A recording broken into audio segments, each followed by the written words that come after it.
I'd like to welcome the participants, both online and in the room in Cairo. It's somehow tricky to manage both audiences at the same time, but we'll try our best. So thank you very much for joining this interesting, at least what we believe it's an interesting session. I'm Livia Peiser. I'm a land and water officer in the FAO headquarters in Rome, working on water resources assessment, and particularly in the last years on the Vapor project.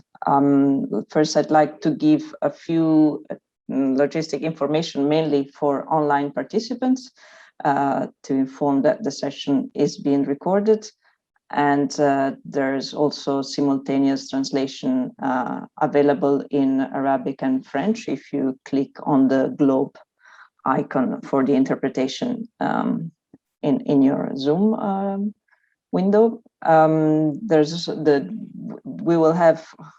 We will try to manage the Q&A session at the end, including both questions from online participants and participants in the room.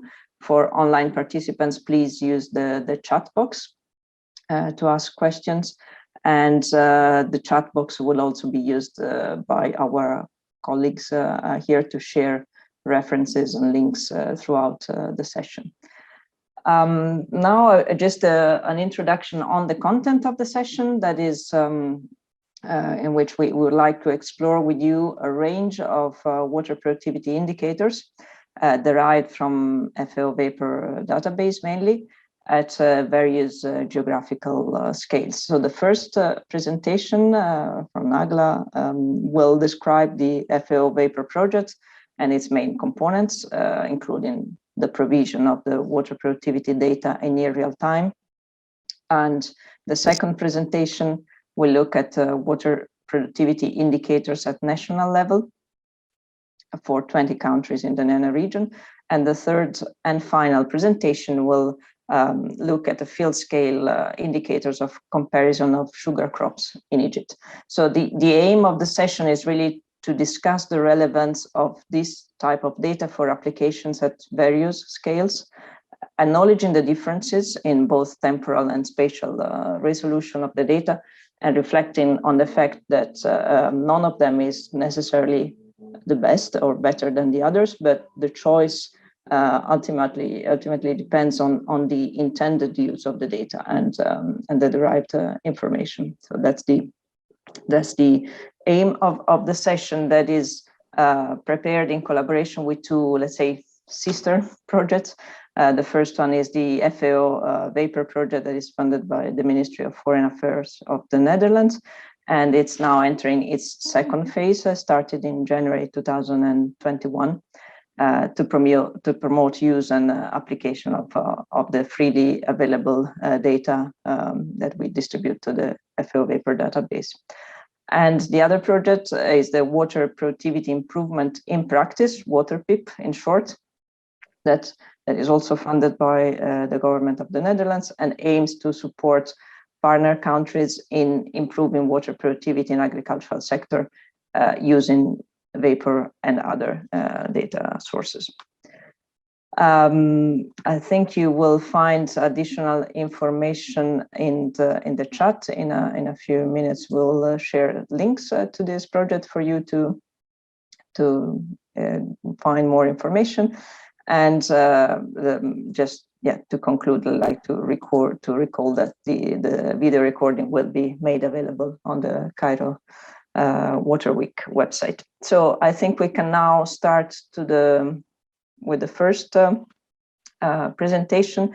It will be from Ms. Nagla El-Bendari. Nagla is an irrigation engineer by training, and she gained extensive academic and professional experience in remote sensing-based assessment of evapotranspiration. Nagla acted as head of the water accounting unit at the Ministry of Water Resources and Irrigation in Egypt, prior to joining FAO office in Cairo as national coordinator for the Vapor project, as well as the SIDA-funded WEPS project. And Nagla will present the FAO Vapor project with a focus on activities in Egypt, both during phase 1 and phase 2 of the project. So Nagla, the floor is yours, and thank you. And please use the chats for online participants. Please use the chat to make questions. Thank you. Nagla, over to you. Thank you, Livia, for a nice introduction. As Livia mentions, I am Nagla Al-Bendari. I working in water resource and was working in the water resource and irrigation ministry. In a specialist of water of remote sensing and GIS data, and I had the leader for the water accounting unit in the ministry. And recently I joined the Fao Cairo office. First, I'd like to express my pleasure to be one of the speakers of Cairo Water Weeks in the fourth edition. And I appreciate the Ministry of Water Resource and Irrigation to allow this opportunity for the international and national organization to present their thoughts, ideas, and projects. And I'll go quickly. I think the time is tight, and we are so I'll start my presentation with the objectives. We will highlight about Vapor portal and what the application we did in Egypt within the Ministry of Water Resources and the Ministry of Agriculture related to water vapor data, and way forward for Vapor phase 2. This is the introduction about the water management business aligned with the Sustainable Development Goals, which increasing the water productivity is now a globally recognized target with SDG 6. And satellite image can help in monitoring water productivity in cost-effective way. As we know, the evapotranspiration or other parameters related to productivity is difficult to measure from the field. So we use the satellite image to get this parameter or indicators. This slide shows how the vapor or vapor portal collects the data using the satellite image, collect data from about the precipitation, evapotranspiration, biomass, and all this data goes to the database and interlink it together to produce the water accounting activities or water productivity. Here we will present the special resolution for the data available in Vapor portal. We have in the continental level, the resolution was the 2050 meter in the continental scale. And also we have to zoom in to the national scale to go 100 meter resolution, special resolution. And for subnational scale, we have some areas of interest to which we have 30 meter resolution. Here in Egypt, we have area within Sharqiya Governorate in the Delta region, in the Kalon area, which we have data for 3 meter resolution data. Here is the available data in the Vapor portal. We have a different variety of data, gross biomass water productivity, net biomass water productivity, evapotranspiration, transpiration, and precipitation, and a lot of parameters. Most of them available annually basis. And some of them are available in monthly basis, which actual evapotranspiration and the reference evapotranspiration and precipitation is available as a monthly basis. Some other products are in the decadal basis, 10 days. And the reference evapotranspiration and the precipitation is available in a daily basis. Now we have to introduce something about the case study we did here in Egypt. We using Vapor data or Vapor portal to produce the high resolution or 30 meter resolution product within Vapor. The group from Ministry of Agriculture and the Ministry of Irrigation did a good job for collecting sample from field to create a crop map. Which should be the base for creating evapotranspiration and other products in this scale, which is 330 meter, as I said, in the Kalon area. Other application which used Vapor data with ERWI, it's a mobile application developed by EMI and used in the Ministry of Agriculture. That application allow or inform the farmer how much water he have to apply for his crop and what is the health of his crop. this mobile application based on the remotely sensed data from Vapor data. The other application we did in the ministry, the water accounting unit in the Ministry of Water Resource and Irrigation, did their first exercise in water accounting using the Vapor data, and they did assessment for different products related to evapotranspiration, 7 products, and they compare these products with each other. They found the Vapor data phase 2 or version 2 is most probable in Fayoum area. They tested this data over Fayoum area, and this Vapor version 2 reflects the seasonality of the agriculture season. And the result of this data is matched with discharge goes to Fayoum area. As we know, Fayoum area is a closed basin, so we have the discharge or inflow to the basin, and we compare it with evapotranspiration or losses in this area. These some graphs shows the trend of evapotranspiration in Fayoum Governorate. And this also the same graph, but partitions the transpiration, interception, and evaporation. And here's the comparison between decadal evapotranspiration and discharge goes to the Fayoum Governorate, and it seems identical or matched. But in some areas where some data missing about discharge missing data, so it goes down. The other exercise the water accounting unit did, it's Delta region. They are now processing water accounting over the Delta region. So also they use the all products available in Vapor portal to produce water accounting. And here's some results from the Delta region. The evapotranspiration mean monthly. They take the period from 2010 to 2020. And some of the advance of Vapor portal is its friendly interface. Any user can use it, even he didn't have experience about remote sensing. He can click on the pixel and get the evapotranspiration values or other product values. And also he can make some graphs, fast graphs or instance graph to compare annual evapotranspiration or other product. The third partition of my presentation will be talk about the Vapor 2 or version 2. The Vapor 2 is the partnership between two international entities, which IHE Delft and EMI, and it will expand over 5 years and include 10 countries. Egypt is one of them. And he has three components. The first component is database expansion, where we aim to expand the database to include much data and with high resolutions. And the second component is capacity development. And the third one is implementable solution, tools, and policy recommendation. Here's a snapshot of work plan we have to apply in Vapor phase 2, which we start with the interception workshop. And in this stage, we are meeting with stakeholders to find the area of interest which will be applied with the Vapor 2.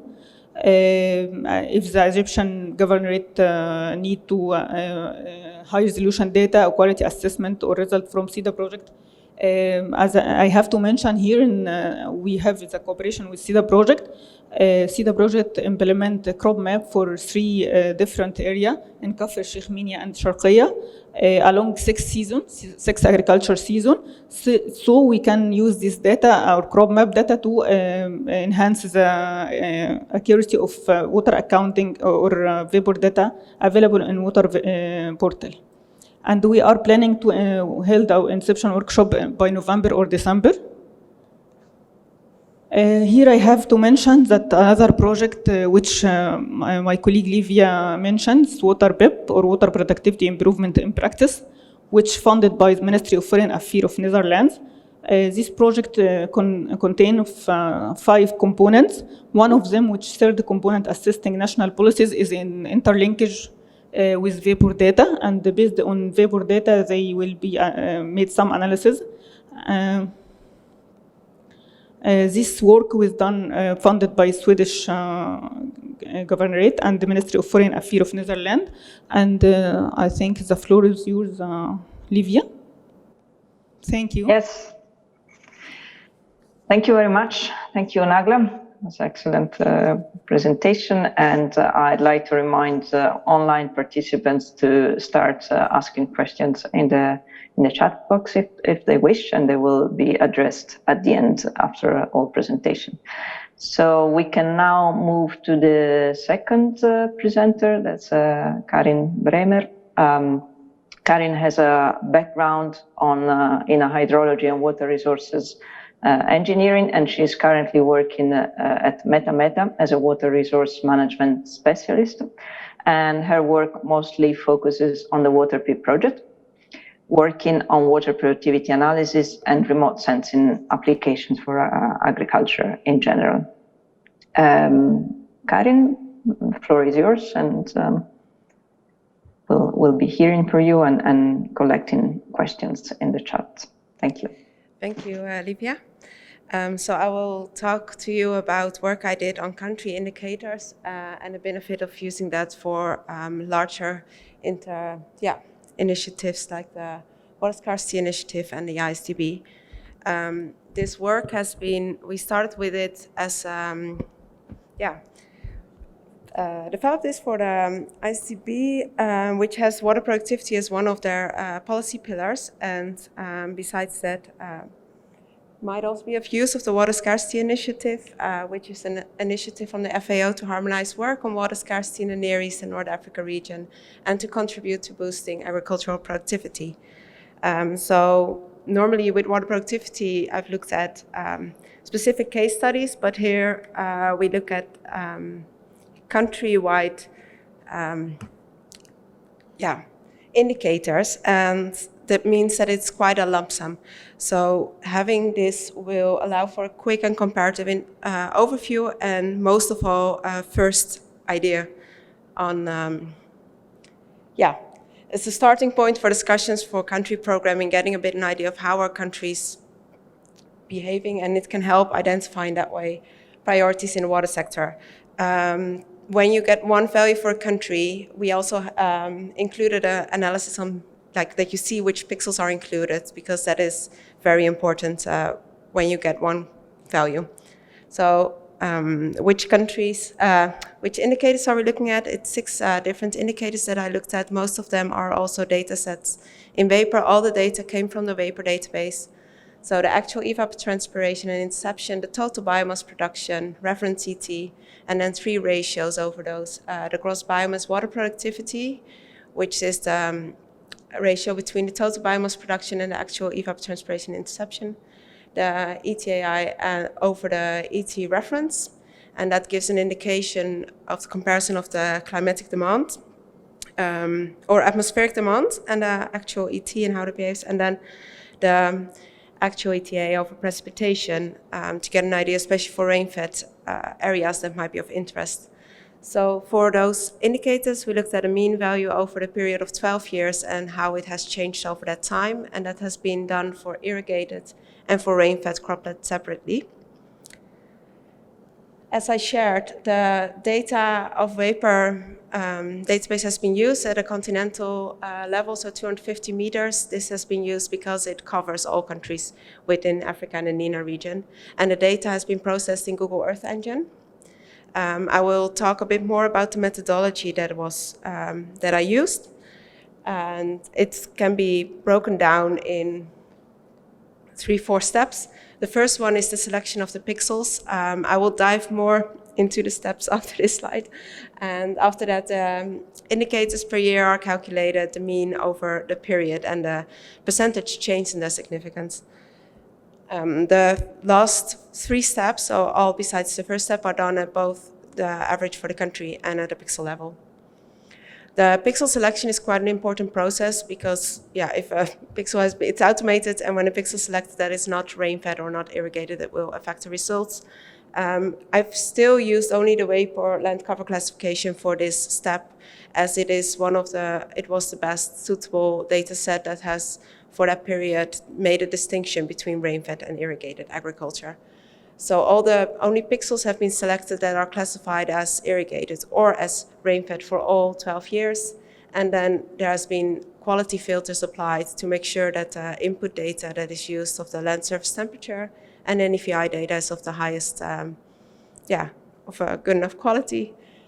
And then once the pixel selection was made, the indicators are determined.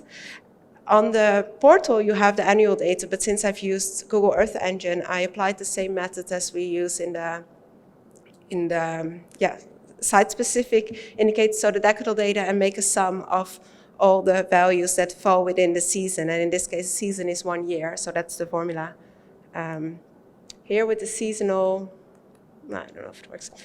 The seasonal one, so from the decadal ET reference, actual evapotranspiration, and the MPP, we get an annual value for each year. And to get from the MPP to the total biomass production, so the total dry matter that's being produced, we multiply the MPP with a factor of 22,222. And this is not a crop-specific value. So there's no distinction being made between C3 and C4 crops or other crop types. It's good to keep in mind. And also no seasonality is taken into account in these indicators. So once we have the annual values, we can go to the 3 other indicators that are a ratio. And then we have that on a pixel basis. And the next step is to get the country average levels and the pixel levels. And for both on the country levels and the pixel levels, the last 2 steps are being determined. So that's the average value and also the trends over that period of time, over those 12 years, is determined with the Mann-Kendall test, and then the slope with sense slope method. And from the sense slope method and the mean, we got to the percentage change. So that is what is being a bit of how we got to the results. Then one thing I think that's important to keep in mind also when you look at country values is how many pixels have been used. So on the left side, you see a map with pixels actually, and then on the right side, a map with how much is the area that we have taken into account. The map on the right is only for the ISDB countries. So the size of the country doesn't say necessarily anything about the amount of pixels taken into account. So that's something I think that's good to keep in mind. Then there are a few other points which I already mentioned before. So these indicators don't include expansion of agricultural area. It's just following the pixels that we have been selected over time.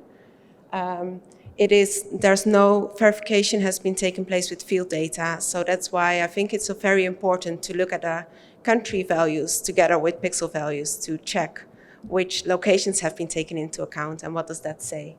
As I said, no cropping seasons taken into account, and it's the sum of the dry matter production, the total biophysical product. And then the pixel analysis, it can be adjusted also when you know where to look at. You can modify it to include actually the real seasonality and to, where that's possible, and the crops, to make it more specific. So here are some first results. I think the time is going quick, so I will go actually through this a bit quicker. So this is a brief map of the actual evapotranspiration. The map on the left shows the average values over the years, and the countries that have more rainfall have higher values, of course, and then intercropping can also, when you have multi-cropping, it's expected to have higher values. But in the middle map, you can see the percentage change, and most countries have had an increase according to these results in their actual evapotranspiration, which is interesting when you think of, what to do with that. And then the small map here shows whether, when it's a darker color, so dark blue or red, it's what came out of our test to be of a significant trend. And then the lighter colors, it can be a tendency. So there can be that variation, that change can be because of high variation and not necessarily point towards a trend. Then for the gross biomass water productivity, there is a patch in the west that has a decrease over those 12 years. And it's when you plot them against each other and you put the country names, you can see a bit like here, there's been an increase on the right side. You see the ET reference on the y-axis and the actual ET on the x-axis. And then did ET reference increase and also the actual ET increase and whatnot. And I think it's an interesting, some countries it might be interesting to have a look at what is actually happening within the country and where does these values come from.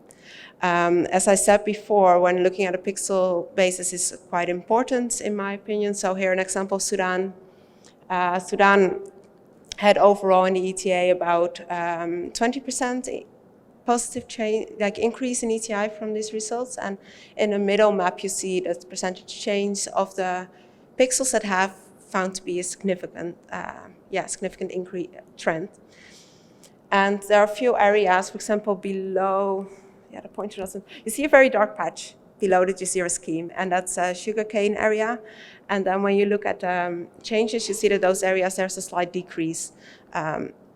So I think it's, this works out together. And then the histogram, the light color shows the percentage change of all the pixels, and then the darker color is only of those of significance. So you see how that shifts a little bit. And in the country values, all the pixels are included, and in the pixel value, you can see really only the pixel with significant change. And then I've also created a small tool so you can have a look at what it looks actually like in with Google Earth Engine with mean values, and then the percentage change. You can select an indicator and select a crop. If you want to look at irrigated land or at rain-fed agriculture. So if you want to have a look at that, when you click on it, you also get the values. Can have a look. This is the website in the chat that will be shown, and hopefully it will also be available on the WaterPIP website, which is anyway a good website to keep an eye on, to see all the different works that's being done with the WaterPIP project on water productivity and case studies and more.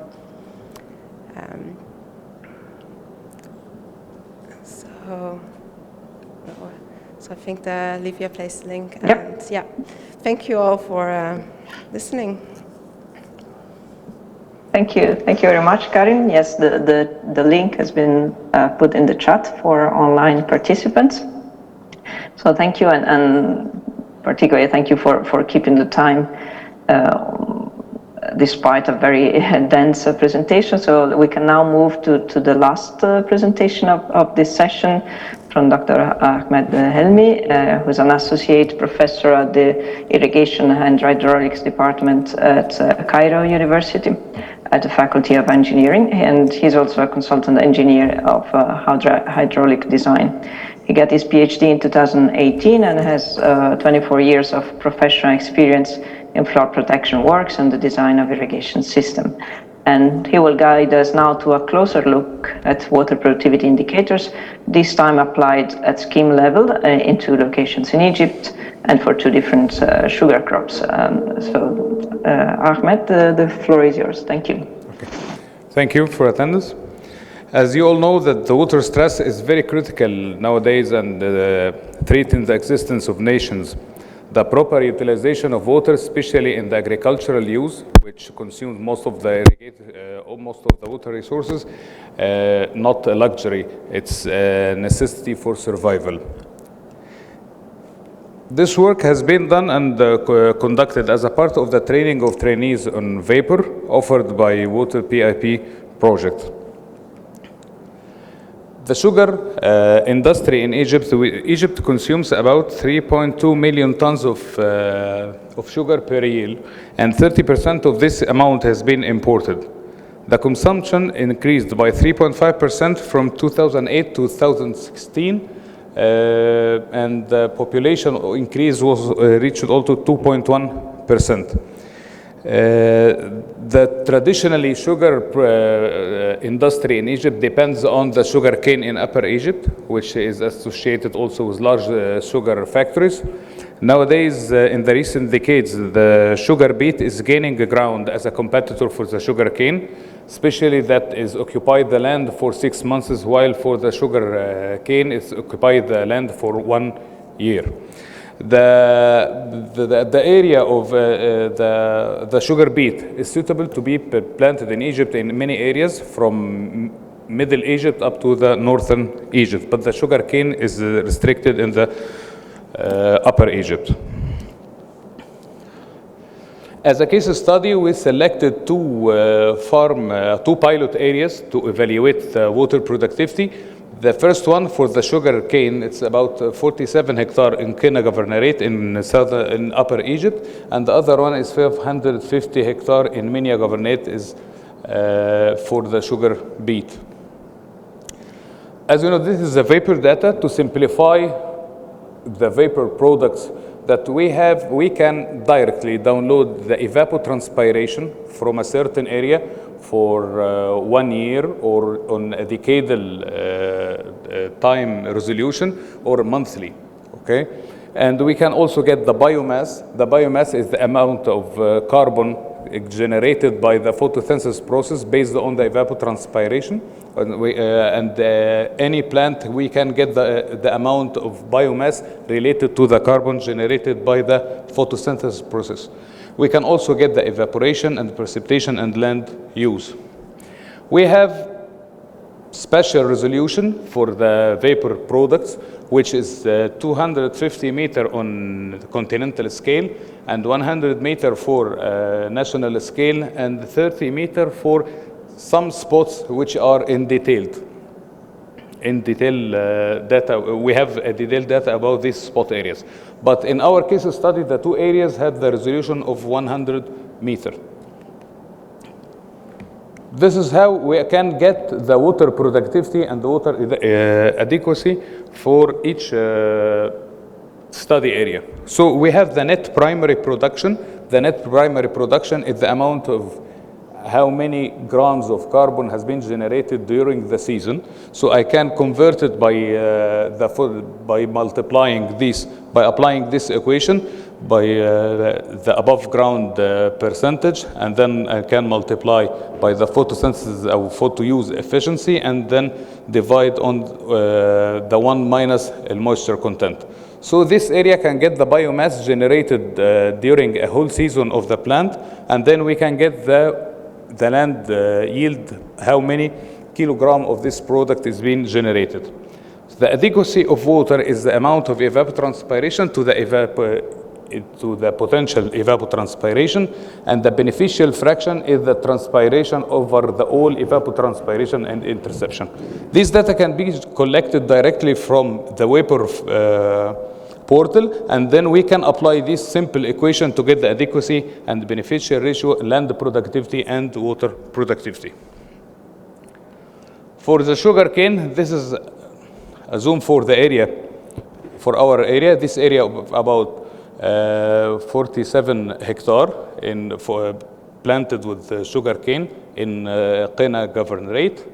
The case study belongs to old agricultural land, which is use surface furrow irrigation. The cyclic pattern of the evapotranspiration, as we can see, this is the one season of these are 12 seasons for the sugar cane. It seems from the lowest during the life cycle of the plant, starting the evapotranspiration for minimum value until the peak, then going back to minimum, then to starting to the another season. This cycle goes for almost 1 year. And this is the variation of actual evapotranspiration millimeter per season for the study area as generated, downloaded directly from Vapor Portal. This one is the net primary production, which is gram carbon per meter square per season, which also is directly downloaded from the water, from the Vapor side portal. And this is the variation of the beneficial fraction. The beneficial fraction is the amount of the transpiration on the total evapotranspiration and interception, which is used in the photosynthesis process. This is the adequacy. This is the crop yield, ton per hectare per season for the sugar cane. Also, this is the variation of crop water productivity. We divided the amount of the ton per hectare. We divided by the consumed water per year. For the sugar beet, we get also the same area, the study area. Here the study area is about 570 hectare. It's in Minya Governorate. It's in Middle Egypt.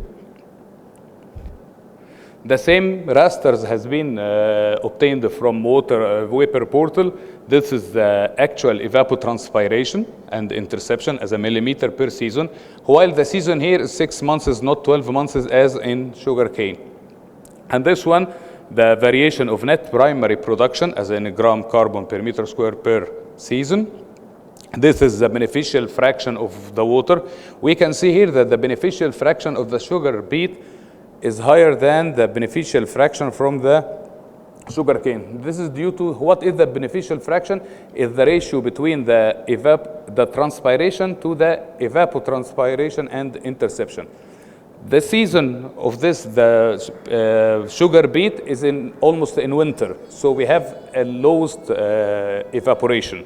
And also, while in the down, we are going to Upper Egypt, due to the hot weather, we have a lot of evaporation. So the beneficial fraction in sugar beet is much higher than the sugar cane. Also, here is a spatial variation of the adequacy for different seasons, for 6 seasons. And also, this is the crop yield, ton per hectare per season.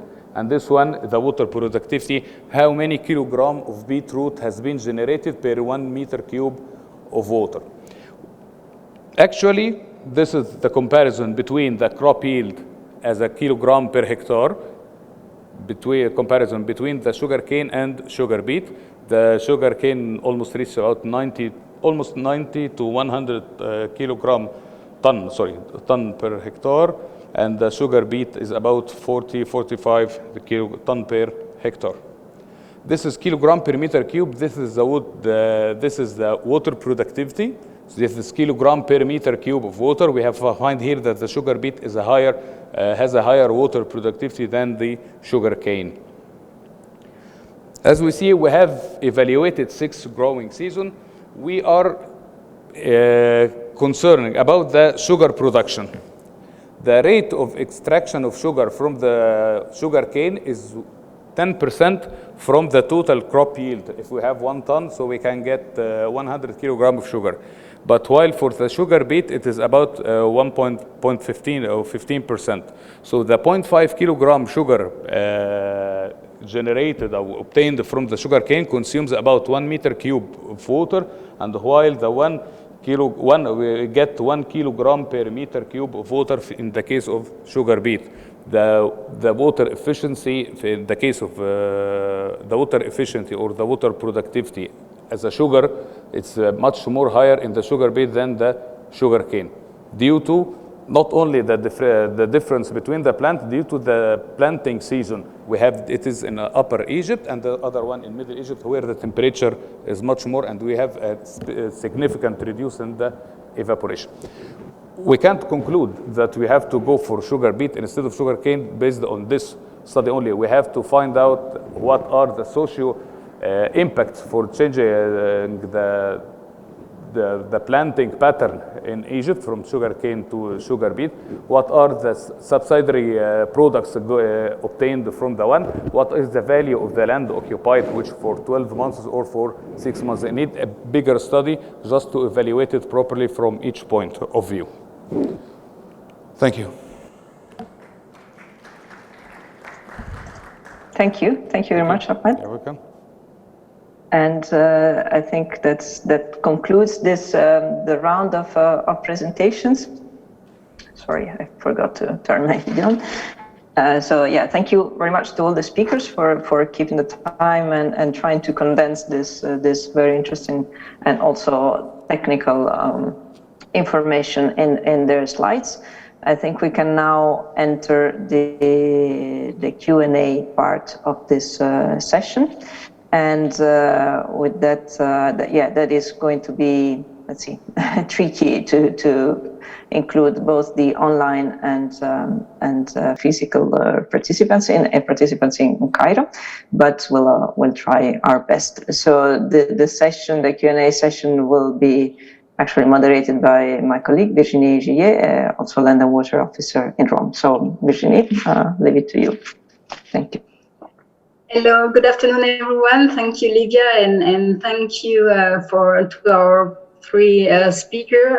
More importantly, it was very interesting, and I will ask Karin, Ahmed, and Nagla also to help us to moderate the session within the room, no?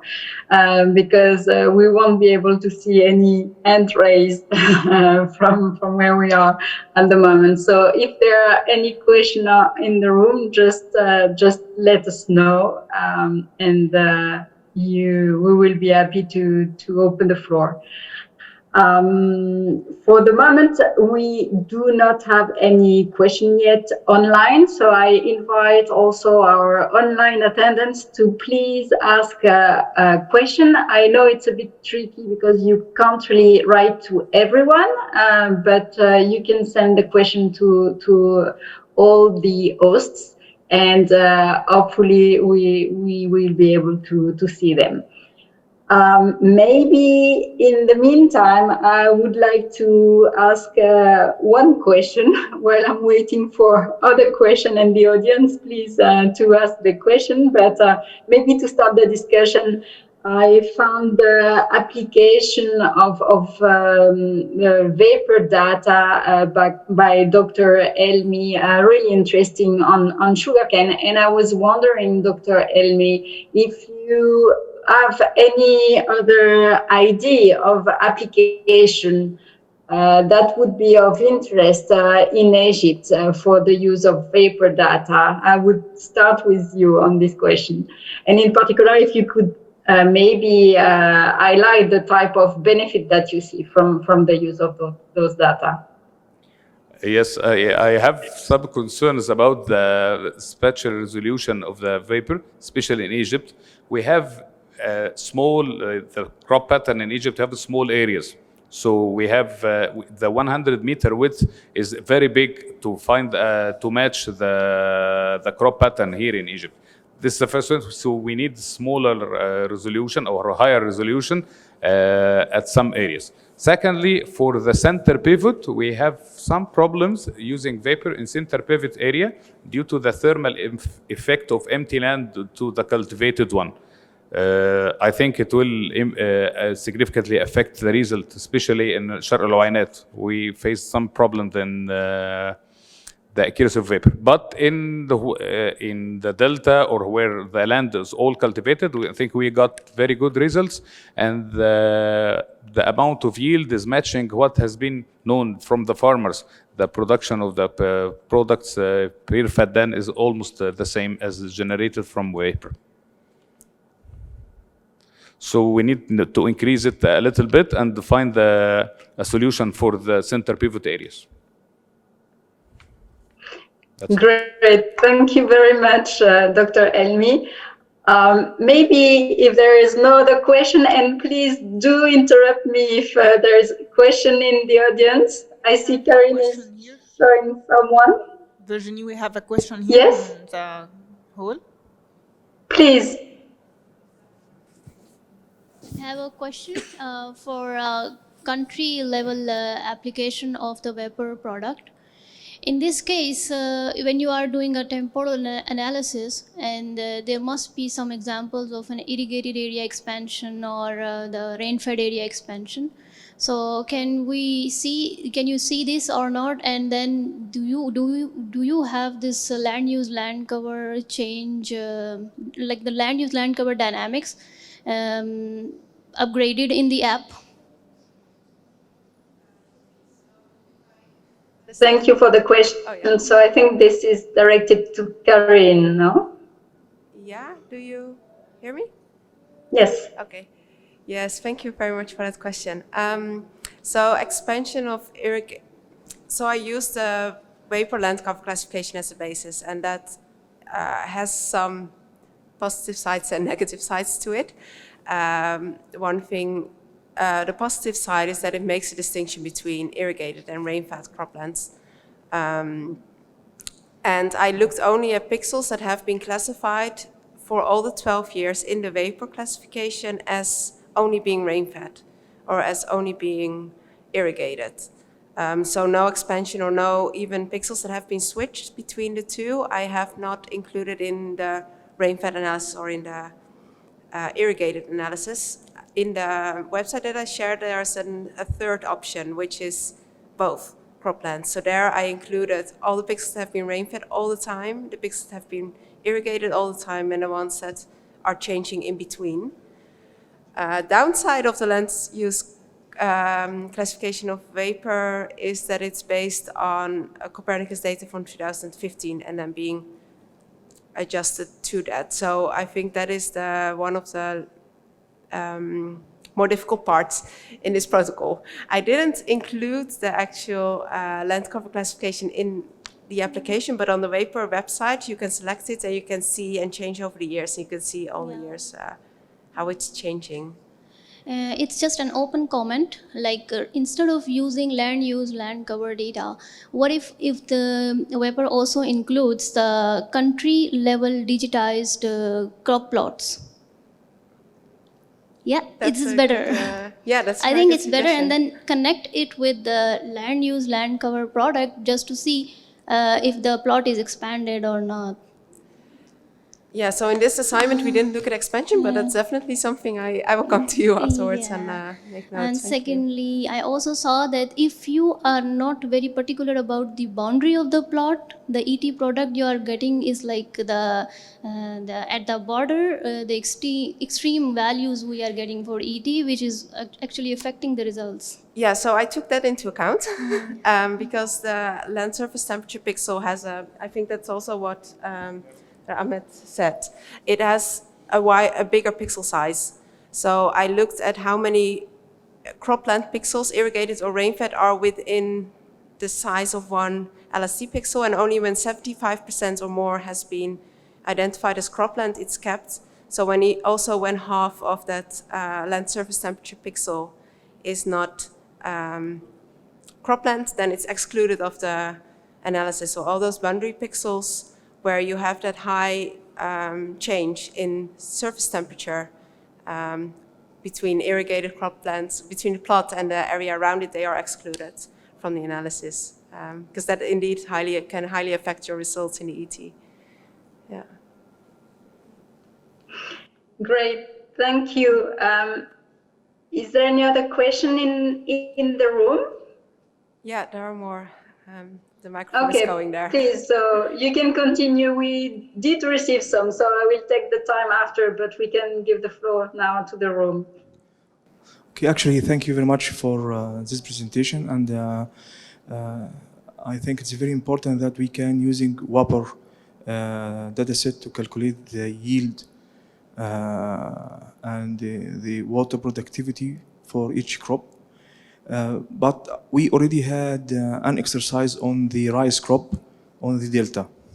And we found that using, starting from the season of the crop cultivating season, which start, I think, in May and end with September, starting with the NPP product until we calculated the biomass and then the yield and then the water productivity, that the spatial distribution for the rice in the whole delta is not distributed well.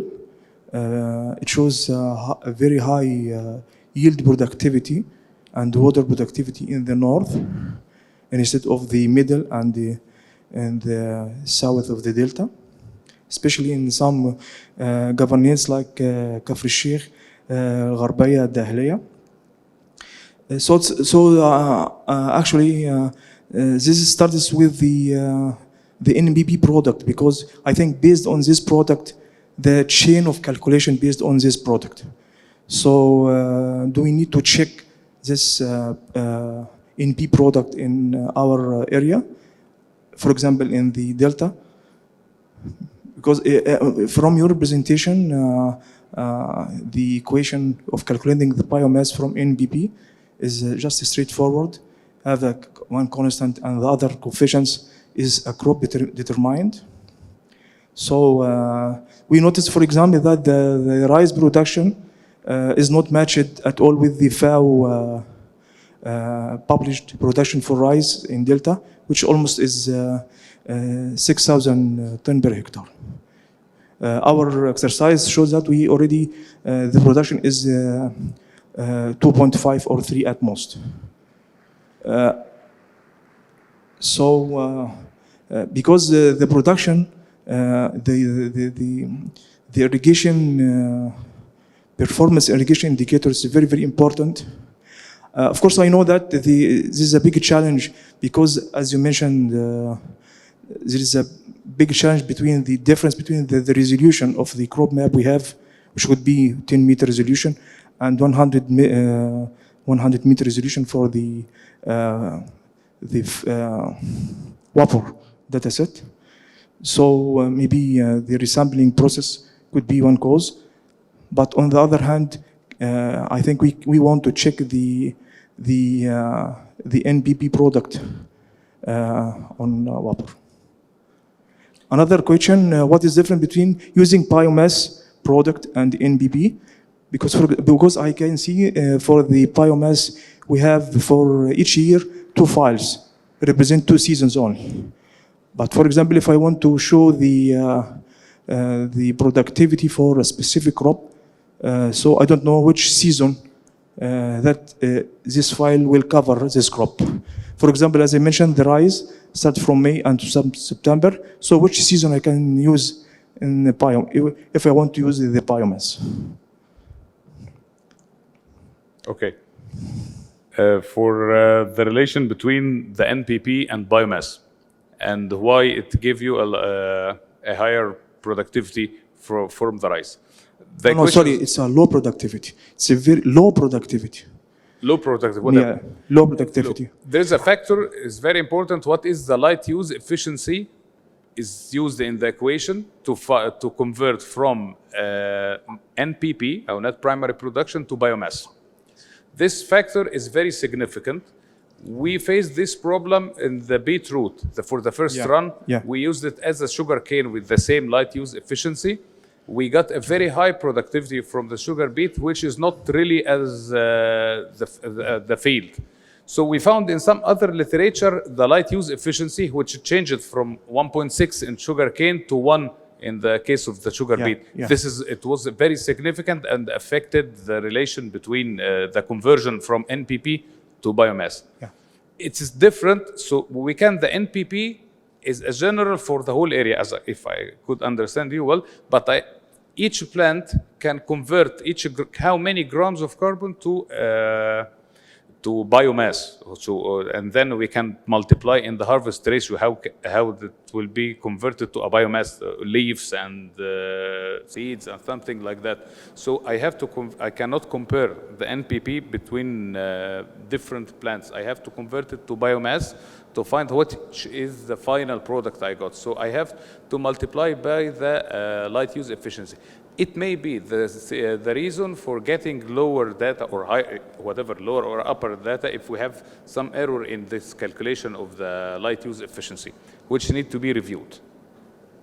I think it's another research point to get the light use efficiency for the water crop, for the rice crop. Yes, actually, this will be a very, very beneficial because I think we need a certain, for each crop, we need published numbers. Yes. Maybe in Egypt. In Egypt to be a reference when calculating these parameters. And also check the biomass for each crop, depending on the season of cultivation. Yes. Yeah. Yes. Okay, thank you. Okay, thank you, Hamed, for answering. I see Karidi is pointing to other question. Good afternoon, everyone. I am Professor Nader Noureddin, Professor of Soil and Water Science, Faculty of Agriculture, Cairo University. It's for you, Professor, about the compared the sugar cane by sugar beet. But I am wonder because you make this comparison in sugar beet cultivated in Mania, but sugar cane cultivated in Kenya, not in Mania. as the same weather, the same evaporation potential, and even the sugarcane cultivated also in Minya. And this is if you want it to be in neutrality, you should compare the productivity, the water productivity of sugarcane in Minya with sugarcane in Minya also, because even the sugarcane itself consume only 10,000 cubic meter in Minya, but it consumed 12,000 in Kenya. And this is not the same evaporation potential, yes. Not the same weather, yes. And you have already sugarcane in Minya. I wonder why you didn't compare it at the same governorator and at the same condition. And if you want to compare with Kenya, cultivate the sugar beet in Kenya, but it will failure because this is a hot country. As you know, a sugar beet is a cold crops and not tolerant for high temperature in Kenya. And this is also because I think you was in the side or you try to prove that the sugar beet is better than a sugar cane, but you forget also the sugar cane produced to us 18 industry, even ethanol, even black honey, even molasses, even 18 industry and many employment, and this is also means it is not a matter only for compared the productivity of water here and here, but the total income from sugarcane by a total income in a sugar beet. And please try again with the same government, sugar beet in Minya and sugar cane in Minya, and then compare the productivity between both of them. Thank you so much. Thank you, Dr. Nader. I totally agree with you, but due to the problem of resolution, we need to find a large area planted with sugar cane. We couldn't find this area in Minya. We found it in Qina. But if we can find, we can easily get this data and make this comparison. And at the end of this, my presentation, I confirm, as you said exactly, we cannot depend only on the water productivity. We have to evaluate it as a whole. What is the social impact for removing or decreasing the area planted by sugarcane and relying only on sugar beets? So for this study, it was just a general assessment or checking the usage of vapor in getting the actual biomass production for each one of these. But we can refine it, but defining a good area or sufficient area to apply the vapor in Minya to calculate, to compare between the sugar beet and the sugar cane. And also we need someone from the agriculture side, which is in the economics of the agriculture, who knows what is gained other products other than sugar, which can be obtained from sugar cane and sugar beet, to make a full study and check what is the effective one and which is the most appropriate to be used in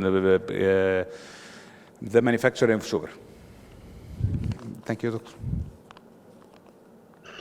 Thank you. And maybe I can take the opportunity to ask a quick question to Dr. Elmi, which is a kind of follow-up, because we had a question online who is asking if there was another summer crop in the sugar beet area, because I think this is also complementary. Maybe we should also assess the other crop that was cultivated in the same area. Actually, a tricky question, sorry. Summer crops, but no summer crops for other than the sugar beet and the sugar cane. That's only what's used in sugar. Okay. No, that's okay. Thank you. Any other question in the room? From here, I don't see. I see some raised. I'm going to stand up. Yeah. So thanks a lot for your very interesting presentations. I'm from the generation that we used cropwatt, so this is really nice. I'm going to explore it. My name is Willy Molimans. I'm from Deltaris, a Dutch research institute, and we support the Ministry of Water Resources with water balance modeling. And a question we often get is, can you also support with operational irrigation management, at the level of a district or higher level? And one of the questions that district engineers often ask is, okay, what do you predict, or what can we predict in terms of the whole command area? Now, I'm wondering if you see your product developing in that direction so that it can be used for seasonal or operational decision making. This might be a very ambitious goal, but I'm keen to hear your thoughts. Yep, thank you. Okay. Any answers? Who wants to answer? Maybe I can start to answer, and if any of the panelists has any complementary answer. I think vapor first is not doesn't give any prediction. It's near real-time data. It provides near real-time data. So every 10 days there is an update, as was explained by Nagla. For the moment, we really don't use it for prediction. I think that's the first part of the answer. On water balance modeling, what was also presented a bit by Nagla is that what vapor is used for the moment has been used is for water accounting at basin level. We could use it also for irrigation level, irrigation scheme level. But that is much more complicated because then we don't have all the inflow and outflow coming in like we do for the water basin, let's say the river basin. So it's much more complex. And in FAO, we do have other tools, as you probably already know, for irrigation scheduling, and that's more mascot. So we don't intend to replace those other tools at irrigation scheme level, but we try to use it in complementary way, let's say. I don't know if any of the speaker wants to add from their experience, maybe. No? Okay. Any other question in the room?